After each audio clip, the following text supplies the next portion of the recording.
కాలం పాటు నిలకడగా నిలబడి పేద ప్రజల కోసం కొట్లాడడం, అదేవిధంగా హక్కులను గుర్తు చేయడమే కాకుండా ఆ హక్కులను ఎట్లా అమలుపరుచుకోవాలో అధికార యంత్రాంగంతో మాట్లాడి అనేక మంది పేద ప్రజలకు వాళ్ళ ప్రభుత్వ పథకాల్ని అందించడంలో కానీ లేదా ప్రభుత్వ పథకాల్ని అందుకోవడంలో ఏమైనా లోటుపాట్లు ఉంటే వాటిని సవరించి మళ్ళీ అధికారులు నిలదీసైనా సరే పేద ప్రజలకు అందజేయడంలో డీబీఎఫ్ ఒక మంచి చైతన్యవంతమైనటువంటి పాత్రను పోషిస్తూ వస్తూ ఉన్నది.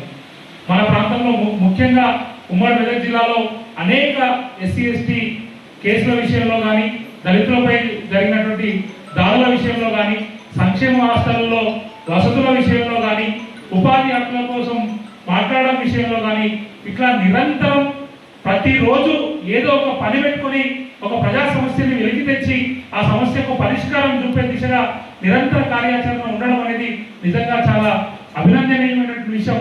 ఇట్లాగా ప్రజల కోసం నిరంతరం పాటుపడే వాళ్ళు చాలా తక్కువ మంది, తక్కువ సంస్థలు మాత్రమే ఉంటాయి. వాటిని మనమందరం కూడా ఎంకరేజ్ చేయడం, అదేవిధంగా వాళ్ళ యొక్క కష్టాన్ని, శ్రమను గుర్తించడం, గౌరవించడం మనందరి బాధ్యతగా నేను భావిస్తున్నాను. అదేవిధంగా గజ్వేల్లో కూడా అనేక చైతన్యవంతమైనటువంటి కార్యక్రమాల్ని డీబీఎఫ్ చేపట్టింది. అదేవిధంగా అనేక ప్రజా సమస్యల పరిష్కారం కోసం కూడా అనేక సంఘాలతో పాటు కలిసి నడిచినటువంటి సంస్థ దళిత బహుజన ఫ్రంట్. అదేవిధంగా ఇంకా హక్కుల కోసం పోరాడుతూనే ముఖ్యంగా విద్య విషయంలో మరింత చైతన్యవంతమైనటువంటి పాత్రను డీబీఎఫ్ పోషించాలని నేను మనస్ఫూర్తిగా కోరుకుంటా ఉన్నా. ఎందుకంటే చాలా మంది వాళ్ళ మన వర్గాల పిల్లలు కూడా చాలా అద్భుతమైనటువంటి ప్రతిభను అనేక రంగాల్లో చూపిస్తున్నటువంటి పరిస్థితి మనకు కనబడతా ఉన్నది.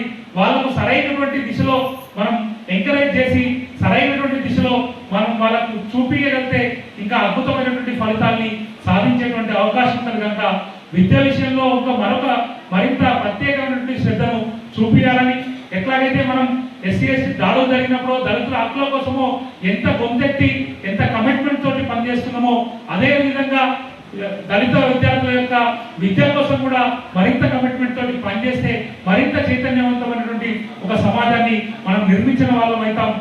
అదేవిధంగా మన వర్గాల నుంచి కూడా అనేక మంది విద్యార్థులు ఎదిగి వచ్చేటువంటి అవకాశం ఉంటుంది. కాబట్టి ఆ దిశగా ఆలోచించాలని, మీరు వేసేటువంటి ప్రతి అడుగులో ప్రజల కోసం వేసేటువంటి ప్రతి అడుగులో మీ వెంట మేము ఉంటామని తెలియజేస్తూ